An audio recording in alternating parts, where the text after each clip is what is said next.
الحمد لله رب العالمين وصلى الله وسلم وبارك على نبينا محمد وعلى آله وأصحابه أجمعين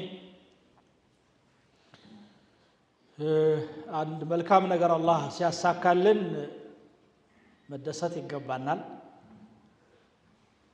مدسات دمو ما مسجنن ياسكتلال ياساكاو الله سلهونه ትልቅ ነገር ረመዳንን ያህል ጾመን አጠናቀናል የአላህ ባሪያዎች እንዴት ወደ አላህ ዙረው እንዳሳለፉ ተመልክተናል የአላህ ቤቶች በሰጋጆች ሞልተዋል ቁርአን በብዛት ሲቀራ ነበር ዚክር እየተደረገ ነበር ቂያም الليل ተራዊህ ሁሉም ቦታ ላይ የአላህ ስም ጀነባቱል ውጁድ ፍጥረት ዓለሙ በአላህ ውዳሴ ሞልቶ አይተናል ይሄ የአላህ እርቅ ምልክት ነው አልহামዱሊላህ ልንል ይገባል እንግዲህ እዚያ መካከል የአላህ ባሪያዎች ሁሉም እኩል አይደሉም ቀድሞ ደራሾች አሉ ፈጥኖ ደራሾች በዒባዳው ላይ ተሽቀዳዳሚዎች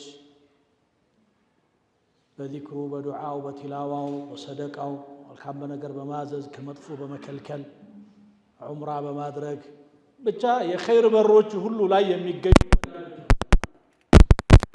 አንድ በር ላይ ደግሞ የሚገኙም አሉ አላህ እንዳገራለት من باب الصلاه من باب الصوم من باب الذكر የሚገኝ ሁሉም ኢቅባል አድርጓል ባቅሙ እዚያው ላይ ደግሞ ደረጃቸው ይለያያል ቀዳሚዎች አሉ መሐከለኞች አሉ እየወደቁ እየተነሱ የሚሄዱም አሉ አላህ በቁርአኑ እንደዚህ ለሶስት የሰነፈው ከናካቴው ደግሞ ከአላህ የተባረረም አለ اعرض عن الله تبارك وتعالى እዚህ ውስጥ ያንዳንዳችን የትኛው ሰልፍ ላይ እንዳለን ነፍሳችንን እናቃታለን ምን ያህል ለዒባዳው ለተፈጠረለት ዓላማ ትጉሃን እንደሆን ያንዳንዳችን ራሳችን እናቃለን ስንፍናም ያለብንን ያህል እናቃለን የምንችለውን ያህል ሳይሆን እንዱ የፈቀድነውን ያህል እየሰራን ያሳለፍንም አለን ሙሉ አቅማቸውን ወደ አላህ ዞረው ደግሞ ያሳለፉም አሉ ብቻ በጣም ተስፋ የሚሰጥ በየአቅጣጫው በየመስጂዱ ዚክሩ ዱዓው ቲላዋው ሰላቱ ጀማዓው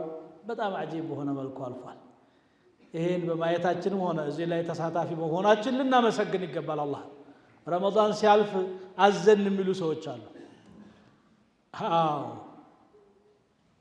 ለምን ታዝናለህ በአግባቡ ተጠቅመው ከሆነ ማዘን ያለበት ችላ ብሎ ያሳለፈ የተሰጠውን እድል በከንቱ ያበላሸ ካለ ይዘናው ማዘን ብቻው ግን አይጠቅምም ወደፊትን ለማስተካከል ካልሆነ በስተቀር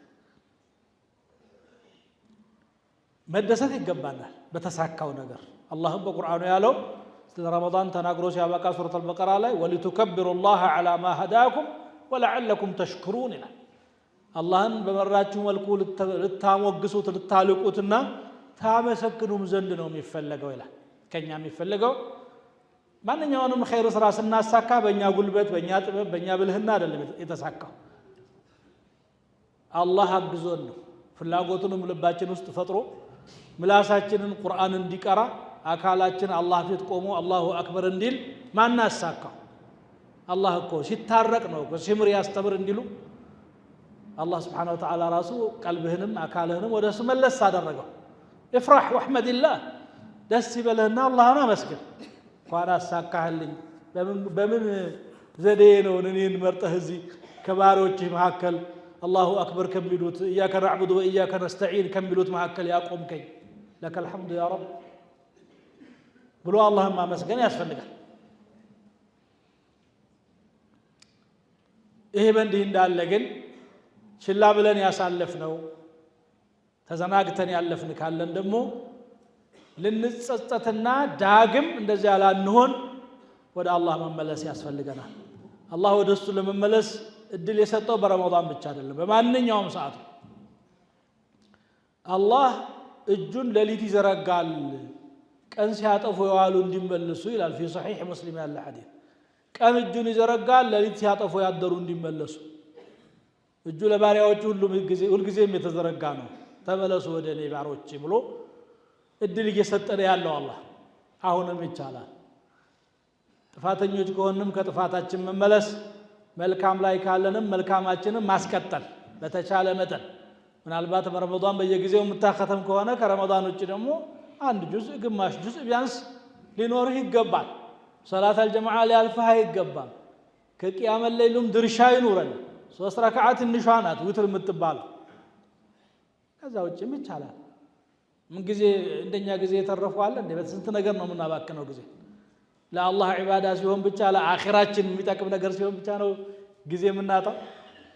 ልባችን የሚታደስበት ውስጣችን የሚታከምበት እኮ ነው ይሄ ዒባዳ የሚባለው። ከዱንያችን ወጣ ብለን መስጂድ ገብተን አላሁ አክበር ስንል የነበረ ጭንቀትና ሐሳብ ሁሉ ለቆን ከአላህ ጋር ተነጋግረን ሐጃችንን ተናገር ታድሰን ነው የምንመለሰው። ስለዚህ በዚህ ዒባዳ ላይ እንበርታ፣ እንጠንክር። ረመዳን አለፈ፣ አልሐምዱሊላህ እንኳን በሰላም አለፈ። በጎ የሰራ አላህ ይቀበለው፣ ችላ ያለ ሰው አላህ ይማረው ይታረቀው። ግን አሁንም ዒባዳው ይቻላል። በሩ አልተዘጋም፣ ረሕመቱ አልተዘጋ፣ አላህ አላኮረፈን፣ አልከለከለን። ተመለሱ እያለን ነው አሁንም ያለውና በጣም እንጠንክር ነው ለማለት የፈለግኩት። ይሄ እስቲቃማ የሚባለው ጽናት የሚባለው አላህ ስብሓነሁ ወተዓላ ነቢያችንን ሰለላሁ ዐለይሂ ወሰለም ከሳቸው የበለጠ ሙስተቂም የለም። ፈስተቂም ከማ ኡምርት አላቸው። እንደታዘዝከው ቀጥ በል። ወመን ታበ መዐክ አንተ ጋርም ወደ እኔ የተመለሰ ቀጥ ይበል። ወለም ዘለም አያስፈልግም። እስቲቃማ ምንድን ነው ሲባሉ ባዕዱ ሳሊሒን አን ላ ተልተፊተ የምነተን ወላ የስራ፣ ወደ ግራ ወደ ቀኝ ዓለማ መልከት ነው። ቀጥ ወደ አላህ መንገዱ ወለል ያለ ነው። ጎዳናው ክፍት ነው፣ መጓዝ ነው። ፊት ለፊት ያሉት አንቢያዎች ናቸው፣ ስዲቆች ናቸው፣ ሹሃዳዎች ናቸው። صراط المستقيم ማለት እኮ እሱ ነው። صراط الذين أنعمت عليهم الذين أنعم الله عليهم من النبيين والصديقين والشهداء። እነዚህ ሰዎች እነዚህ ምርጥ የአላህ ወዳጆች ፊት ለፊትህ እየሄዱ ያን ጎዳና ተከትለህ የምትሄድ ሰው ሌላ ወደ ግራ ወደ ቀኝ የሚያስሄድህ ምን አለ? ጨለማ አይደለ ብርሃን ነው። ጫካ አይደለ አስፋልት ነው ወለል ያለ። አላህ እኮ አላህን መያዝ ማለት እኮ ቁል ላሁ ثم ذرهم في خوضهم يلعبون። ስለዚህ አላህ ምን አለ? ኢነ الذين قالوا ربنا الله ثم استقاموا ጌታችን አላህ ነው ያሉና በዚያ ላይ የጸኑ فلا خوف عليهم ولا هم يحزنون እነሱ ፍርሃት የለባቸውም፣ ትካዜና ሐዘንም የለባቸውም። ምን ያሳዝናቸዋል? መንገድ ይዘዋል። መንገድ የጠፋው ይዘን እንጂ أولئك أصحاب الجنة خالدين فيها جزاء بما كانوا يعملون። የጀነት ሰዎች እነዚያ ናቸው። በሷ ውስጥ ዘውታሪዎች ሆኑ፣ በሰሩት ስራ ጀዛእ ነው ይሄ ይላል። ያ አላህ የከፈላቸው ዋጋ ነው። መንገዱን ይዛችኋልና መንገዱንም ያስያዘን እሱ፣ የሚያሳካው እሱ፣ የሚያግዘው እሱ፣ እንደገና ዋጋ የሚከፍለው እሱ። አመስጋኝ ነው አላህ። ሸኩሩን ሐሊም ይላል አበጀህ ባሪያ። ስለዚህ መንገዱ ላይ ጸንተን መቀጠል ነው። የትኛውም ጊዜ ጥሪው ለኛ ቀርቧል። ነብዩ ሰለላሁ ዐለይሂ ወሰለም ተግብረው አሳይተውናል። ዋና ዋና ደግሞ የማይተው ለድርድር የማይቀርቡ ለጊዜ የማይሰጣቸው ዒባዳዎች አሉ። ለምሳሌ 5 አውቃት ሰላት ረመዳን ላይ ሰገድ ካበጀህ ሸዋል ላይ ለምን አትቀጥልም? አዛኑ አልተቀየረ፣ መስጂዱ አልተቀየረ፣ ሁሉ ነገር አንድ ነው። ሐይ ዐለ ሰላህ ሐይ ዐለ ፈላህ ነው። ወደ ሶላት ወደ መዳን ና ነው። መዳን አትፈልግም? አንድ ወር ነው መዳን የምንፈልገው። ቀጣይ መሆን ይገባዋል። ዋና ሁሉ ጊዜ እንደ ረመዳኑ መሆን አንችልም። አዎ ከኛም አልተጠበቀም። ይሄም ረመዳን ላይ የተሻለ መጨመር ጠንከር ማለት ተፈልጓል። ግን ደግሞ ሰላት አልዒድን የስንብት ሰላት የሚያደርጉ ሰዎች አሉ። የከርሞ ሰው ይበለን አይነት አይደለም። ሁል ጊዜ እላለሁኝ ምንድነው የዒዱ ቀን 5 አውቃት ሰላት በጀማዓ የሰገደ ሰው ፈተና አልፏል እላለሁ። በጣም ከባድ ቀን ታውቃላችሁ። ማናችንም ራሳችንን እንጠይቅ። 5ቷን አውቃት ሰግደና የዛለት ብለን ብንጠይቅ ከባድ። ምንም ነገር መጥቶ አይደለም እየተሳነፍን ነው እንጂ ተቀየረ ነገር የለም። እንደውም የዛለት አፍጥረሃል፣ ጉልበት አላጣ። በደስታው ቀን አላህን እያመሰገንን ነው መደሰት ያለብን። ከዚያ በኋላም ደግሞ ዒባዳው ላይ ጸንተን መቀጠል ይጠበቅብናል። እድሉ ሁሌም አለ፣ ረሕመቱ ሁሌም የተዘረጋ ነው። ሐሰና በ10 ነው የሚባዛው እስከ 700 እኮ እስከ አላህ እስከሚያውቀው ድረስ የሚለው ሐዲስም ከረመዳን ውጭም አለ።